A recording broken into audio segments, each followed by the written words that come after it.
Hello, ladies and gentlemen, and everything in between. Welcome back to another episode of What's on the Playlist today. Today, I want to talk about the album called "The Fine Art of Surfacing" by the Boomtown Rats, an image of which you will see here and here. Uh, the Boomtown Rats were an Irish new wave band formed in 1975. Um, didn't know they were Irish. Not surprised. Um, I don't know if I'd call them new wave though. They're kind of classified as new wave if you look them up online, but they've got more of a punk sound. They're not, but their music's less harsh and a bit more intricate than punk is. Punk music tends to be kind of raw, very simple. Very simple.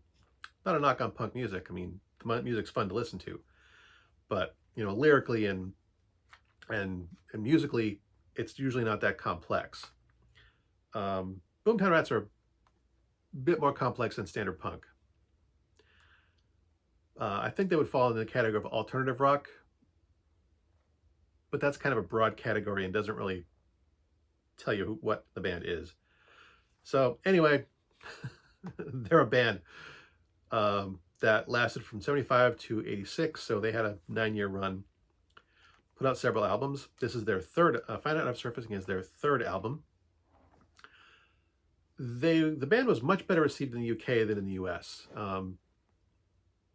Their albums all charted fairly well.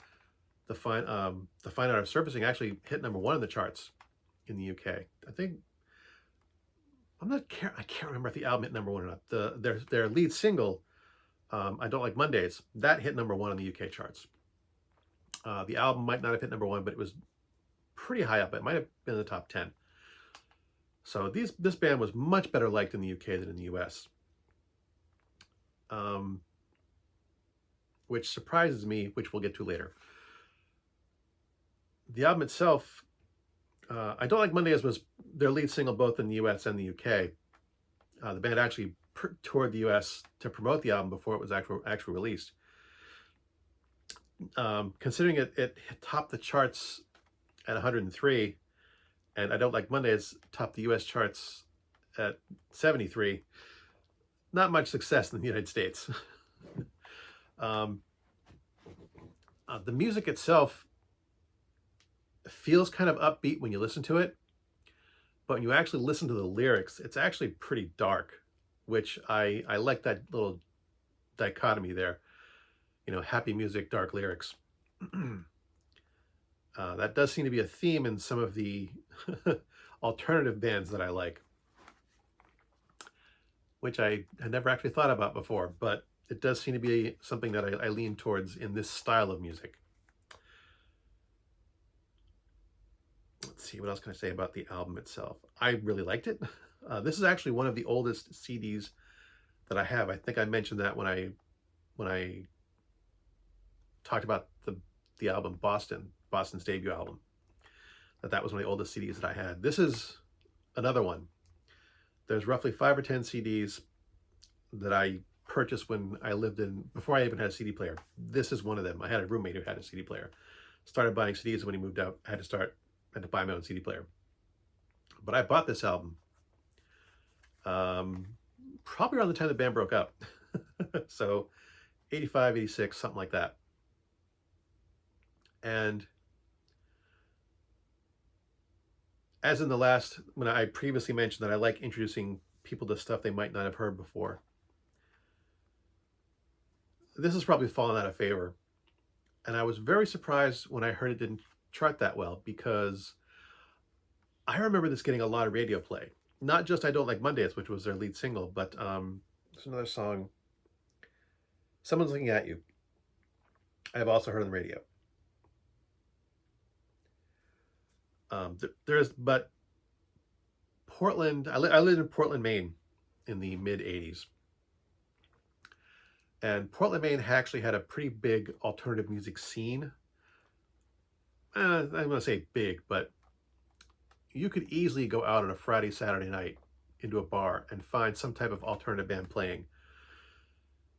There fair amount of standard rock and roll bands, but a lot of clubs in Portland, Maine, had a lot of alternative bands playing.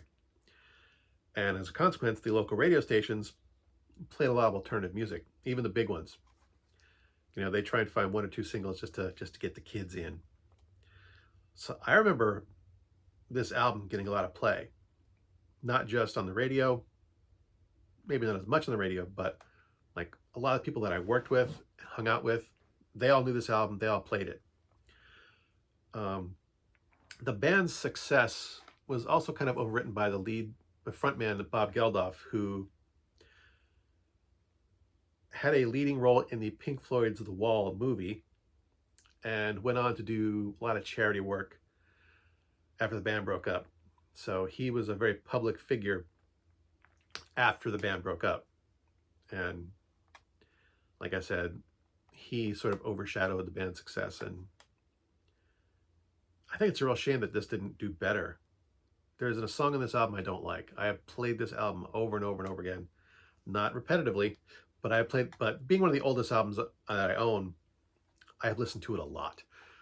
You know, I probably listen to this album 2 or 3 times a year, but that's how much I listen to everything. But having owned it for over 30 years, it's gotten a lot of play. I'm not sure how well this would go over. I'm not sure what I could compare it to that people might know. If you've never heard the band before, I Don't Like Mondays is probably a good place to start. That's their lead single. It was their highest charting song in the US and the UK. Give that a listen. I would recommend it. It's their best known song. It's critically one of their best songs. But I like this entire album. If you like the song, you would probably like everything else on this album. And I'm sorry I couldn't find anything to compare it to, because their sound is fairly unique. Anywho, that's my rambling about this album. Hope I didn't confuse things too much. As always, thanks for watching. If you like this rambling bullcrap, maybe you'll like my other crap, who the hell knows. And until next time, good hunting.